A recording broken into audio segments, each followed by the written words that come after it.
please join me in welcoming Avon Lake City Council Representative and Environmental Committee Chair, Jennifer Fenderbosch. Jennifer. I'd like to know what my mix is here, because it's been so nice of you, Rick, to invite me into your master plan meeting, and I think there's some people that are on master plan, some are on council here, and I just kind of, because I don't know, can you give me a raise of hands? How many are on master plan that are in this room? Okay. How many are city council? Yay, okay, I've got somebody, thank you. Okay, and the rest are residents. Before we start, how many of you know the difference between renewable energy and advanced energy? Okay, yeah, good, all right. And how many of you are cautious about going into the renewable advanced energies? How many of you are cautious? So that means that all of you want to have renewable advanced energy? Yes? Whatever it is. Okay, so we've got to talk about it. Okay, just want to know where I stood. All right. Okay. We're going to try some new technology for me, and we'll see if it works.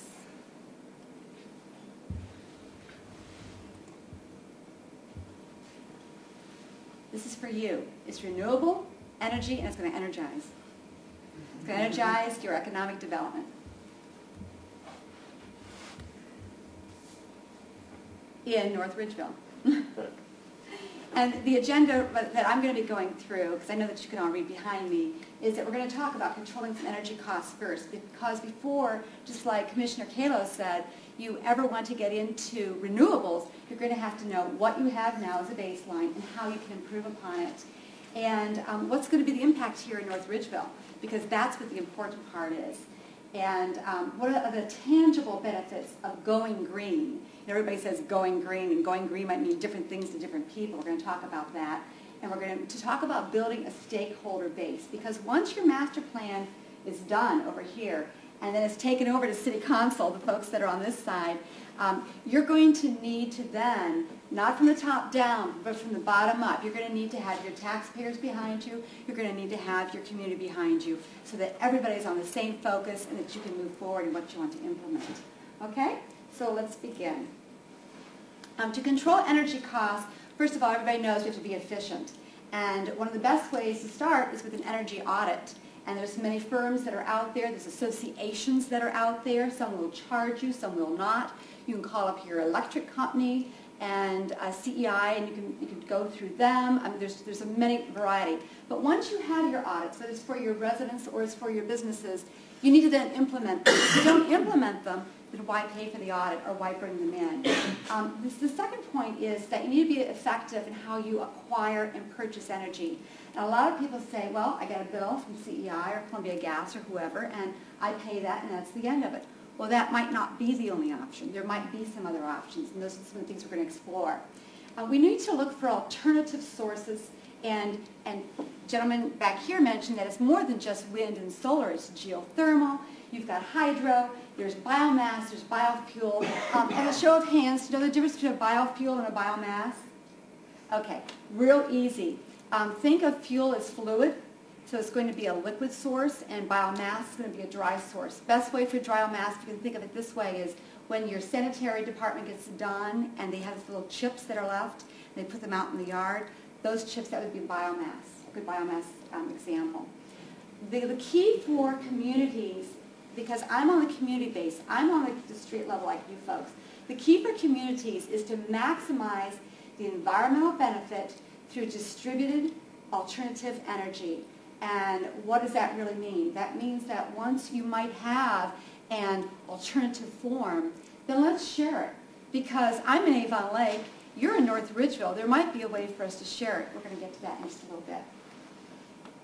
The impact on electric rates. Everybody knows that what their electric rate is. Simply by looking at their bill, it will tell you what it is per kilowatt hour. But across the United States, it's between 5.6 and 25 cents per kilowatt. So you might not always live here, and because you're working on the master plan in North Ridgeville, it could also be affecting you whenever you move elsewhere within the county, because what happens in Sheffield is going to affect Oberlin, is going to affect North Ridgeville. It's our economy here. And count on a 5 to 8% increase annually in those financial projections. And these statistics are coming from NREL NREL stands for National Renewable Energy Labs. It's out in Colorado. The Ohio Thermostat Load Control Program is a control program through Ohio.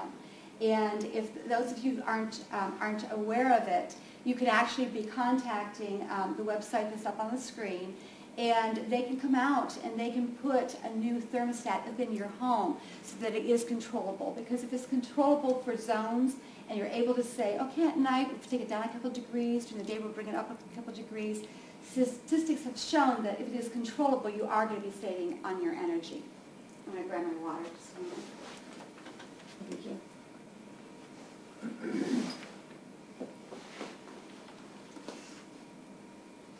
There's also other programs that are available. Now, the main reason why we're talking about renewables has to do with jobs, and it has to do with business. And a Senate bill, and we can thank our senator, Senate Bill 221 has been mandated that guarantees us that the companies that are in this area, which First Energy, under First Energy is CEI, who you write your checks out to, that they must comply with the code as it's written in Senate Bill 221. We're going to get into that a little bit. There's also a reason in your pocket. You know from day to day, from week to week, the money that you spend, and you want to be able to forecast what your energy costs are going to be. And when energy costs are up and down, whether you're in business or you're looking at your own home, it's hard to forecast what your budget's going to be. There's also a marketing image. And North Ridgeville, like Avon Lake, like other communities, you want to be able to give Steve, who was here earlier, an easy way to attract businesses. You want to be able to give the competitive edge to North Ridgeville. And again, it comes down to jobs, jobs, jobs.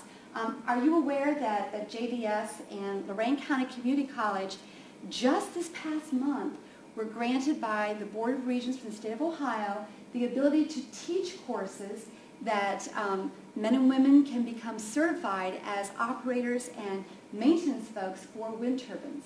This is wonderful because once you have the educational certification there, you're able to transfer it over to a business that somebody could start to be able to service the businesses that are going to be coming in this area, which are going to be wind, they're going to be solar. Now, in a nutshell, this is what Senate Bill 221 is all about. The goal is 25% to have renewables by 2025. 50% of those must be advanced. Okay, advanced are going to be your fuel cells. Nuclear can also be advanced. When you get into renewables, you're talking about solar, you're talking about wind. Okay? At least 50% of them must be renewable, and they must be right here in the state of Ohio. Brilliant. We don't need to bring in through transmission lines from another state. The monies are going to be here. Okay? And always whenever you put together a law, you know, like you have in your home, whenever you have a rule in your home and the kids don't follow the rule, there's consequences.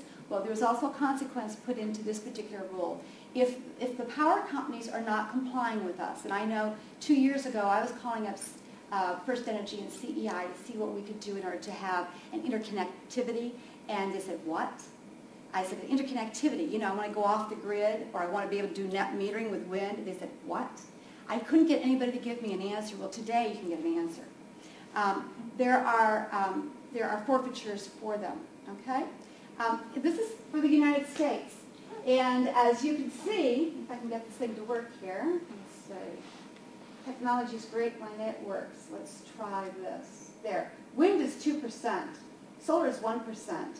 When you see the rest of the fuels, a lot higher percent, what you're seeing here is an opportunity. I love this map. And the reason why I love this map is because the corridor is the wind corridor right through here. And this is where we all live.